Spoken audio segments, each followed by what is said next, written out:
sanii kafalee jiraan. Faayidaa ani ijoollee sanirraa argadhu qofatu na bira jira. Birrii kaampaanii kafale kana akkasuma dhiisee isaan wajjin agriimentii qabna. Mukaalafaa keessa yoo seenanillee isaantu kafala. Kana waliigaltee qabna waan ta'eef ani Oromoof Oromiyaatti dhugaa namaa akka hubatamu waan barbaaduuf jalqabarraa hanga xumuratti waan ragaa qabu waan fakkaatu bakka kamitti dhuga bakka kamitti soba walitti dhuftanii eenyus haa ta'u eenyullee manuma kiyya kana keessa fiddanii isillee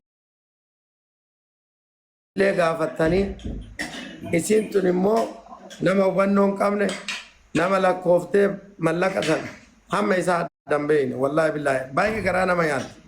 ilmoon xiyya waan taatun beeku hayti isii sumuuniin takka akkanatti tartuun barbaadu jechaa tartu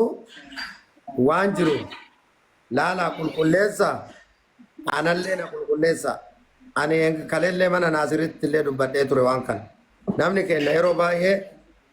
waa xumureetiin bakka itti godhuun barbaadu siigala dhimma Dubaay kana keessa namni seenuun barbaadu ani of ta'ee akka Nuuraddiinitti hayti isii yoo narra jiraata ka isiitii miti ka biraatu yoo narra jiraata amma sa'aa tana mana kiyya dhufuu danda'a nama bilbila kiyya dhoysatuu miti nama ammallee mootuu sooshaal miidiyaa kanarraa badaa jiruu miti halkanii guddaa sirra na argan na dubbisuu danda'u fuula dhoksadheetuun dubbadhu yeroo baay'ee viidiyoon as bahee dubbadha kanaaf akka qaban taanan haqa isaanii rakkoon tokko hin jiru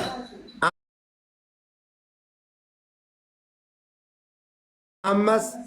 akkaataa amma qandeenyaa nama biyya kana keessaa waa balleessutti fudhatamaa jira garuu immoo biyya kana keessa kallattii furmaataa jiraattota biyya kanaa haa guddatu haa xiqqaatu akka ragatti haasa'uu danda'u waa baay'eedha sanniin dubbachuun barbaadu maaliif waan gootu rabbiif jecha goota rabbiin bakka sii buusa waan ta'eef maqballeessi amma deemaa jiru kanallee qulqullaa'uu ka dandeettu yoo dhugaadhaan walitti dubbattee fi dubbatte qofa yookaan gaariin ta'uu dhugaan kiyyas akka badu hin barbaadu hayti haadhateenyaa tanas akka barbaadu hin barbaadu rabbi akka isii haa galchuu fi anallee hayti isii yoo narra jiraate rabbi akka isii nama galchu haa godhu ani ka ofirratti beeku akka isii birrii xiqqoodha birriin xiqqoon qabdu takka yoo taate haqa sooshaal miidiyaarra maqaa na balleessinaan anillee iginoor godhee dhiisee okay annamni sooshaal miidiyaarra na himate achumarratti haa xumuratu jedheetiniin deeme kanaaf ijjannoo san qabadhee xiiqii keessa seenee akka isiin boottee halkanii guyyaallee maqaa naawannoo jettuun barbaadu akka Oromootti dhuguma namni Oromoo qabu namni xiinxoo qabu yoo jiraate haa dhufuu hin xumuradhaani ka isii iftoominaan gama biraatiin mana nama tokkoo dhaqee ajandaa ta'uu hin barbaadu nama tokko waliin illee haasa'uu hin barbaadu ani nama hojiiti na beekan kana beekan okay nama dhaabbata qabu nama hojjataa biyya keenyaati miti hojjataa hindii nama lama qabuan siigala kanaaf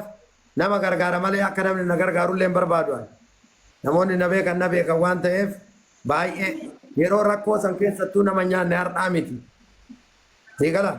ani caarraa kanaan wanni dubbachuu barbaadu yeroo biyya kana keessa dhufnee waa harkaa dhabnee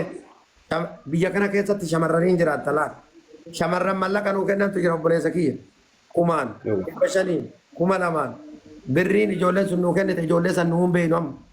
biyya kana jiranii biyya kana galanii hin beeku caarraa kanaan jazaa akkasii warroonni na biraa qabdan na dubbisaa ani wanni jedhu kanuma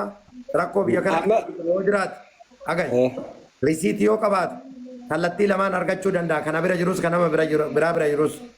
akka nama biyya kana keessa jiruuf akka seera biyya kanaa beekutti jechuudha tokko risiitii isaa san qabatee deemee himatuu hin danda'a karaa salphaan mallaqa ofii argachuu hin danda'a lammaffaa ilaaf ilaameen akkaataa amma ati dhufte kanaan dhufee dhugaa akka Oromoon itti argee akka isaa san irraa fuudhuufii ni danda'a garuu immoo wal arrabsaa wal xiqqeessaa maqaan nama baduu mannaa addunyaan guutuun tantee baddutu caala lubbuun dhabamutu caala maqaan namaa warqii maqaan namaa baduurra addunyaan teetiif lubbuun tee badutu caala walumaa galatti maqaan baduu mannaa mataan baduu wayyaa jedha kanaaf dhugaan lafarra jiru akka ajandaa fi vaariyaalii manaa barbaadan sanii miti dhugaan jiru kana yoo dhugumatti qulqullummaa kanamaa baasuu taate ilulleen ismalleen anaayyuu na qulqulleessanii na gaafatanii lakki ati nama biyya san keessa jiru ammas nama kallattii furmaata ta'uu danda'u harka ol keessa naqannee waan kana haqa namni haa baasu mee keessan xumura nama guddaa biyya san keessa jirullee itti dubbisa akkana qaba Oromoon obboleessa kiyya anamma fakkeenya yeroo baay'ee na argite sooshaal miidiyaa kanarra bahee nama arrabsuu miti jecha arrabsaa takkattiin dubbadhu yoo namni nama arrabsuu viidiyoo yoo jiraate viidiyoo irraa ba'a sadarkaa kiyyallee miti yoo dubbadhullee narraan tolu uumaa kaleessa rabbii yoo wajjin siin kennin wanni ati gootu tokko hin jiru jechuudha kanaaf kana arrabsellee ani hin arrabsu waan ta'eef warroonni na arrabsitanis galatooma rabbi isinii haa dhiisu haqa isii ani hin kennaafi Oromoon guutuun warri koomantii na arrabsitanis warri na deeggartanis dhugaa haadhateennaa tana argaati haqa isii ilaalaa fi jechuu barbaadeeti sodda. Waan bareeda yaada bareeda wanni ni fitadha Mandeellaa keenya dhiifama. Laalammoo wanni si dhaggeeffadheet siituun dhaggeeffatee namni tokko guunii fi haasa'u dubbiin abbaa horiidhaa jee abbaan kiyya tokko namni tokko guunii fi haasa'u dubbii walirraa baasuun walii dhaggeeffachuun waan bareedaadha. Haasoo tokko xumuruudhaaf ka'umsi yookaan agartee milkaa'inni hojii san yookaan haasoo nama tokko jidduun xumuruu wal dhaggeeffachuudha. Amma wanni jechuu barbaade ijoolleen amma warri akka nama biraa dhiisi. Amma baaba Nuuraddiin bira jirra mana kee jirra. Ijoolleen asirraa si himachuu jirtu tun nama kamtu dhugaa nama kamtu dhara sirra kaa'ee amma nama jettu ni qabda. Lakki abaluu kun dhugaan na himate narraa ni qaba ka jettu. Lakki abaluu kun ammoo dhara narra kaa'e ka jettu ni qabda amma akka Nuuraddiinitti. Akka Nuuraddiinitti ani dhugaa rabbi nu haa dubbisu dhugaan beeyta gaafa dubbattu ilmoo keetii fi ani ijoolleen torba na himatan ijoolleen torbaan na himatan sun dhugaa na himatan garuu akkaataan isaan itti na himatan sirriin turre tokkoffaa aayidii isaanii haa hojjetamuuf jiraattota biyya kana keessaa turan eenyu nuti jiru eessa deemta qoy xumureera qoy tokkoffaa jiraattota biyya kana keessaa turan biyyarraa miti yeroo dhiifamaa san keessa aayidiin haa hojjetamuuf nama hedduu aayidii hojjechaa fi turre waraqaa isaanii sirreessaa fi turre san keessa nama torbaa obboleessa kiyya wanni hundi xumuramee kaampaaniin bilook ta'e. Kaampaaniin bilook taanan wanni ati gootu tokko hin jiru beektaa giraasi gala. Gara biraallee deemuu hin dandeenye isaanirraa kaansilee.